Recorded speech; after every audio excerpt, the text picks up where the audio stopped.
dia a todos! Graça e paz do Senhor Jesus seja com todos nós. Uma ótima quinta-feira para todos. Hoje é dia 3 de março de 2022. Seja muito bem-vindo ao nosso devocional de hoje, retomando as nossas atividades aí depois do chamado período do feriado do Carnaval. Agora retornando aí então os nossos devocionais. A gente vai começar hoje finalizando o livro de Êxodo. Hoje vamos falar dos últimos 3 capítulos de Êxodo, 38, 39 e também 40. O tema do devocional é a glória do Senhor enchia o tabernáculo. Está aqui no capítulo 40, o último capítulo, 34 e 35 dos últimos versículos do livro de Êxodo. Diz assim, Êxodo 40, 34 e 35. Então a nuvem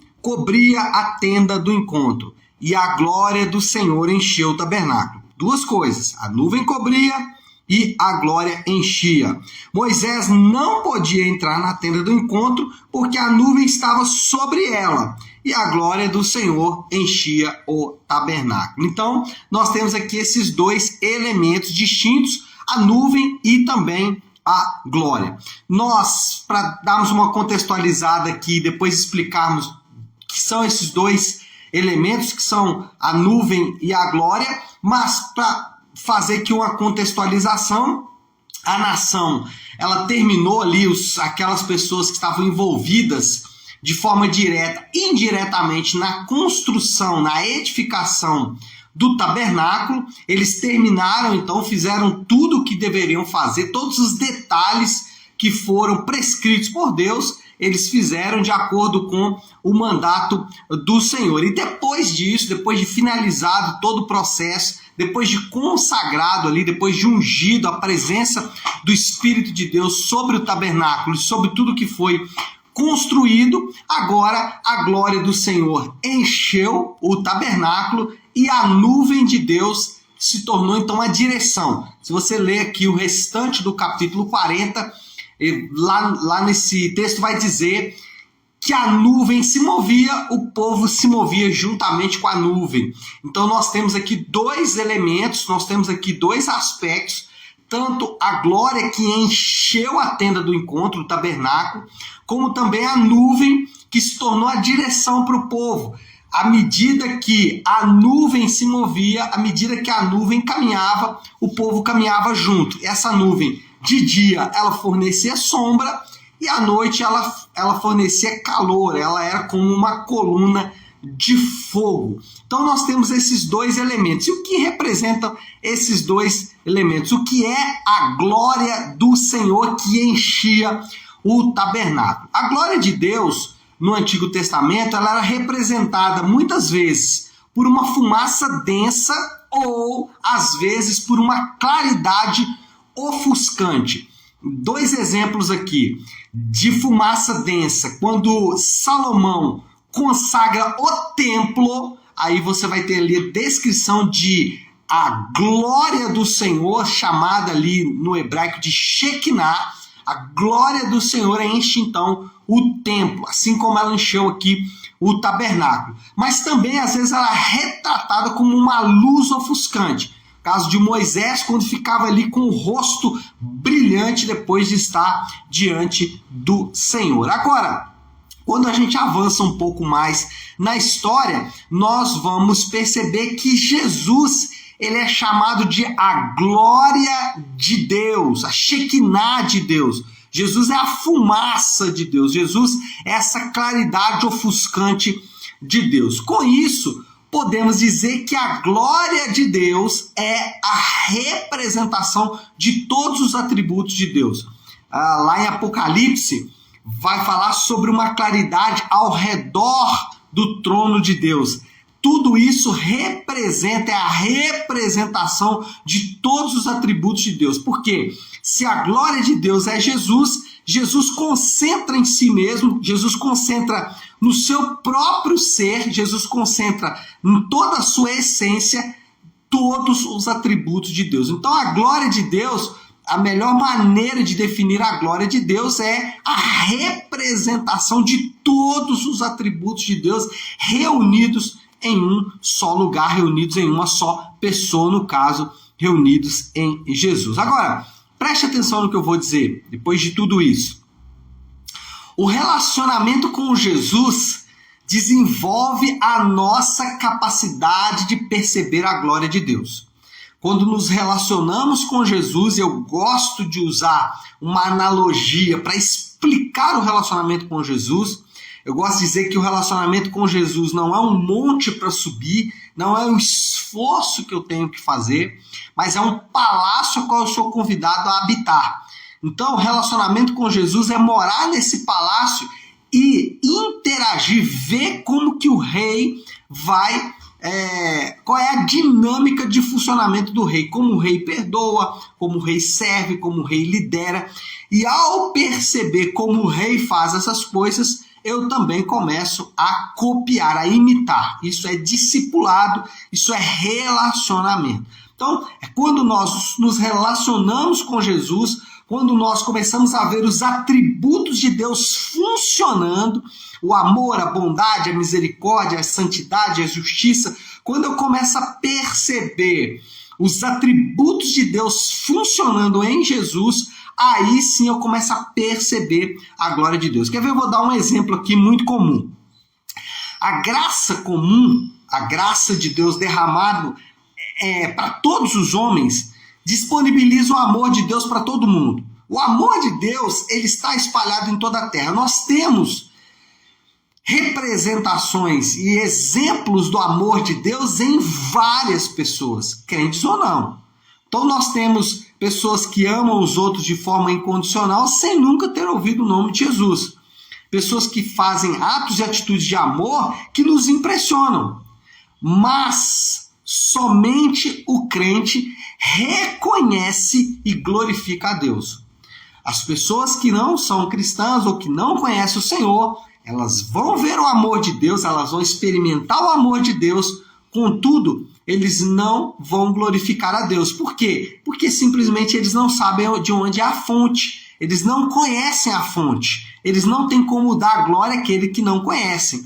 Então, a diferença básica é essa aqui. Em Jesus, nós reconhecemos a fonte, reconhecemos a dinâmica da ação dos atributos de Deus e glorificamos a Deus. Um outro bom exemplo aqui é pensar em casamentos bons. Nós temos casamentos bons entre crentes e entre não crentes. Aliás, às vezes até entre não crentes tem mais, mas esse não é o ponto. Então nós temos casamentos bons entre crentes e não crentes. Qual é a diferença? O não crente, ele vai dizer, olha, o meu casamento é bom por isso. Ele pode até escrever um livro. Aliás, até alguns crentes fazem isso, né? Eles condicionam o casamento bom a seus próprios atos de amor, de bondade, etc. e tal. O crente não. O crente reconhece que se o casamento dele é bom, é porque o Senhor, a misericórdia, a graça, a bondade do Senhor foi derramada sobre a vida dele, capacitando-o para ter um casamento bom. O crente sabe que se dependesse dele, o casamento não seria bom. O casamento só é bom porque a graça de Deus foi derramada sobre a vida dele. Então, essa é a glória de Deus. Agora, o que é a nuvem que o povo seguia? A famosa nuvem no deserto, né? Sombra de dia, calor à noite. Essa nuvem conduziu o povo durante a peregrinação no deserto. Durante toda a peregrinação, essa nuvem ela esteve presente. Agora, quando a gente avança um pouco mais na história, se essa nuvem servia para direcionar, para guiar o povo, os ensinos de Jesus registrados e desenvolvidos pelos apóstolos guiam o povo de Deus. Então, hoje nós continuamos debaixo da nuvem. A nuvem, ela não deixou de existir, ela continua aí. É os ensinos de Jesus que foram registrados e também desenvolvidos pelos apóstolos. Agora, lembre-se, Paulo, lá em Efésios, ele chamou isso de o fundamento dos apóstolos. Eu estava lendo sobre uma moça ontem nas redes sociais, e essa moça ela disse o seguinte, que ela ficava muito triste porque durante muitos anos ela foi enganada por líderes religiosos que induziram ela, que conduziram ela a se dedicar tanto ao ministério e deixar a sua própria família. Ela relatando que ela foi enganada por esses líderes religiosos que fizeram com que ela dedicasse toda a sua vida somente ao ministério. E aí eu fiquei pensando, né, como o povo de Deus pode ser enganado por pessoas inescrupulosas. Isso acontece porque não conhecem os ensinos de Jesus que foram registrados e desenvolvidos pelos apóstolos, não conhecem o fundamento dos apóstolos. E aí podem comprometer uma área importante da vida do crente, que é o ministério, por um ensino que é completamente errado. Quer ver um outro exemplo? Qual é a ética cristã nos negócios? O que guia o crente nos negócios? Bom, um crente mais liberal, um crente que aceita qualquer coisa, ele vai dizer que Deus não tem nenhuma ingerência nos negócios, que Deus ele é apenas para a sua vida espiritual e que nos negócios ele pode fazer qualquer coisa, especialmente coisas que vão trazer vantagens para ele mesmo, benefícios para ele mesmo, porque Deus não tem qualquer ingerência nos negócios. Um outro lado, um oposto desse legalista, desse liberal, é o legalista, que vai dizer o seguinte: se você não obedecer à ética de Deus para os negócios, você vai para o inferno. Então você tem aqui dois opostos. Um que diz que Deus não tem qualquer ingerência nos negócios, e aí ele pode fazer negócio do jeito que achar melhor. E o outro que diz, não, se você não obedecer os princípios, normalmente princípios que ele mesmo estabeleceu, se você não obedecer esses princípios, você de fato vai ser condenado ao inferno. E o Evangelho? O Evangelho vai dizer, use os negócios para adorar a Deus, ou seja, existe uma ética que é a adoração a Deus. Deus deve ser adorado pelos seus negócios, Deus deve ser, as pessoas devem adorar a Deus e reconhecer os atributos de Deus na sua vida quando você faz negócios, e use os seus negócios também para servir pessoas. E aqui está o grande diferencial: usar os negócios para adorar a Deus e usar os negócios para servir pessoas, e não para ser servido. Então a ética cristã dos negócios, ela é muito diferente da ética tanto legalista como liberal. Ela diz o seguinte: a ética cristã tem um propósito, a ética cristã dos negócios tem um propósito, os negócios para o crente têm um propósito, e esse propósito é adorar a Deus e servir pessoas. É claro que isso é muito diferente, claro que isso é muitas vezes distante da realidade, e é distante por quê? Porque nós não somos guiados pela nuvem, nós somos guiados apenas pelos nossos instintos, né? Essa questão de ser guiado pela nuvem acabou virando um misticismo no meio dos crentes, e de fato ser guiado pela nuvem é tão somente ser guiados pelos ensinos de Jesus que foram registrados e desenvolvidos pelos apóstolos. Essa é a nuvem que nos guia e guia até hoje. E aí você pode aplicar isso em todas as áreas da sua vida, no seu casamento, na sua família, na sua saúde, enfim, todas as áreas existe uma ética, e é uma ética cristã baseada no ensino de Jesus. Moral da história, resumo, conclusão para orarmos. Assim como o povo dependia do movimento desses dois sinais da presença de Deus para a sua dinâmica de vida, nós também dependemos deles hoje. Assim como a nação ali dependia da glória de Deus e dependia da nuvem para a sua dinâmica de vida, nós como crentes também dependemos desses dois elementos para a nossa dinâmica de vida.